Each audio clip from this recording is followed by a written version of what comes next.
परंतु हमें निरंतर शांत वातावरण में रहना चाहिए। बिल्कुल मन में शांति रखें। मैंने कल भी बोला था, ये जो मन है ये कृष्ण का मंदिर है। हम घर को रखते हैं, कैसे साफ सुथरा रखते हैं, झाड़ू लगाएंगे, पोंछा लगाएंगे, सामान बिखरा होगा तो वो एक तरफ जमाएंगे, कहीं घर गंदा ना हो जाए, कहीं ये ना हो जाए, कहीं वो ना हो जाए, हर प्रकार से साफ सफाई रखते हैं, बुहारी करते हैं। तो वैसे ही मन भी तो एक मंदिर है। अब किसी ने हमसे एक बातें बोली और हमने लेकर के उसको दो बातें सुना दी। ज्ञानी से ज्ञानी मिले सो दो दो बातें होए, और गधा से गधा मिले सो दो दो लाते हुए। जहां ज्ञानी लोग मिलेंगे वहां पे परस्पर धर्म की बातें होंगी, कृष्ण की चर्चा होगी, और जहां पर तो गधे से व्यक्ति मिले तो वो उसमें देगा, वो उसमें देगा। सदैव शांति, बोले तुष्टि पुष्टि। कोई द्वार पर आ जाए कभी खाली हाथ मत जाने देना। जो बने सो दो, जो बने, ज्यादा नहीं तो जल तो सबके घर में उपलब्ध है।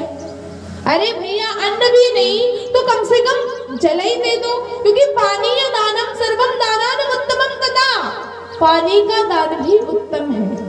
और यदि बात करें अन्न की तो अन्नेन सदृशं दानम न भूतं न भविष्यति। अन्न के जैसा दान ना पहले कभी हुआ है और ना बाद में कभी होगा।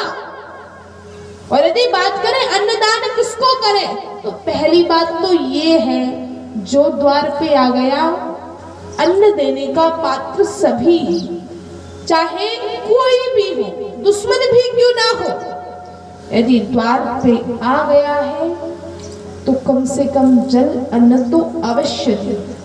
अच्छा, एक राजा थे,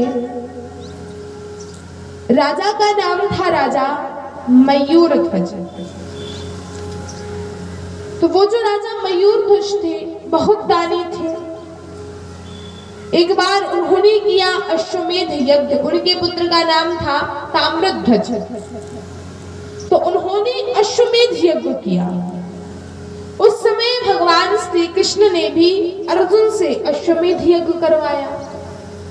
अब दोनों के अश्वमेध के घोड़े छोड़े गए। तो दोनों के जब अश्वमेध के घोड़े छोड़े गए तो एक जगह पर जा करके दोनों के अश्वमेध के घोड़े मिले। अब दोनों में लड़ाई होने लगी। अर्जुन के साथ में भगवान श्री कृष्ण कन्हैया भी थे। तो जब दोनों में लड़ाई होने लगी, भगवान श्री कृष्ण कन्हैया भी लड़ने लगे। और भगवान ने पता नहीं कैसी बुद्धि लगवाई, भगवान की कैसी कृपा हुई। वैसे तो मेरे कृष्ण किसी से हारते नहीं है, पर अर्जुन को भी अहंकार हो गया था कि हमसे बढ़कर कोई नहीं है। तो भगवान उस दिन हार गए। अब भगवान हार गए तो अर्जुन कहां से बचने थे। अब ताम्रध्वज ने दोनों को मूर्छित किया, अचेत किया, बेहोश किया और दोनों घोड़े लेकर के चला गया। अब भगवान श्री कृष्ण से अर्जुन बोले, अरे प्रभु, अरे कृष्ण, अरे कन्हैया, अरे गोपाल, कुछ तो करो। अरे ओ ठाकुर, कुछ तो करो। दोनों के दोनों घोड़े चले गए, उनका तो ठीक, हमारा भी चला गया। अब मैं अपने बड़े भाई युधिष्ठिर जी को क्या मुख दिखाऊंगा। अब हमारे पांडवों की कीर्ति का क्या होगा कि गांडीवधारी अर्जुन अपने घोड़े की रक्षा भी ना कर सके। तो कृष्ण ने कहा, रुको, कुछ युक्ति लगाता हूं। अब कृष्ण ने युक्ति लगाई और दोनों के दोनों ब्राह्मण बन गए। अब दोनों के दोनों ब्राह्मण बन के राजा मयूरध्वज के पास में गए। भगवान ने राजा मयूरध्वज के पास जाके कहा, अर्जुन तुम जोर जोर से रोने लगना, थोड़े दुखी होके। अब अर्जुन जाके दुखी होकर के थोड़े रोने से लगे।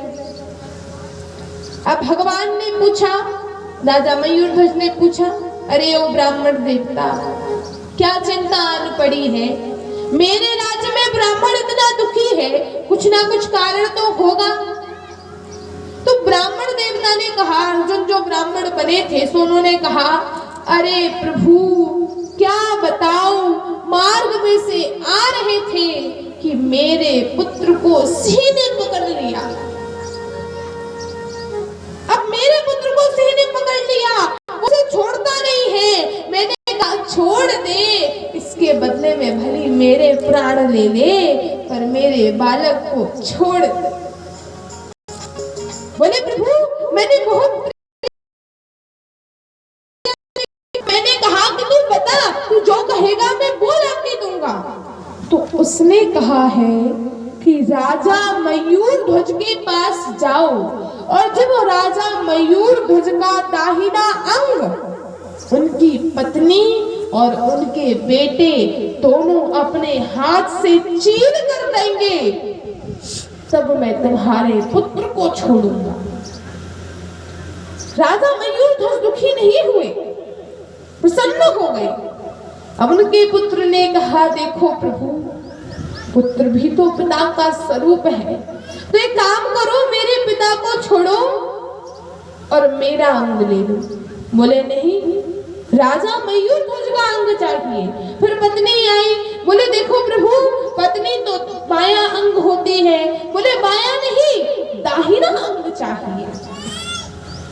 अब राजा मयूर ध्वज बैठे, तो राजा मयूर ध्वज का दाहिना अंग उनकी पत्नी और उनके पुत्र दोनों चीरने लगे।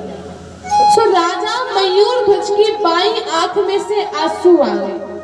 बोले देखो प्रभु, दुखी होके दोगे तो हम कैसे लेंगे?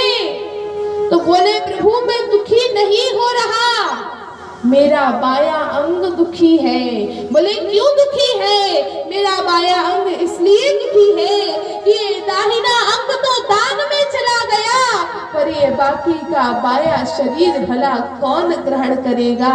ये तो धर्म में लग गया, पर ये बायां शरीर धर्म में नहीं लग पाया, इस बात का मुझे दुख।